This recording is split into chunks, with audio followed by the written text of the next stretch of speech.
Ops, teka.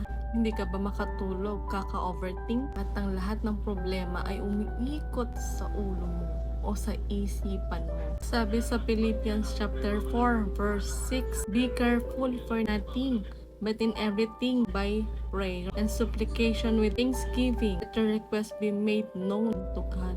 Sa Tagalog po, huwag kayong mga balisa sa anumang bagay, kundi sa lahat ng mga bagay sa pamamagitan ng panalangin at daing na may pagpapasalamat ang inyong mga kahilingan sa Diyos. Huwag kang mag-alala kapatid, ipanalangin mo sa ating Panginoon. Ibigay mo sa Diyos ang bigat, ang mga pasanin, ang mga luha na hindi mo na kayang dalhin. Sapagkat may kapayapaan na hindi kayang ibigay ng mundo sa iyo. At ang tanging Diyos lamang ang makakapagbigay ng tunay na kapayapaan. Comment prayer. Kung kailangan mo ng kapayapaan, kapatid,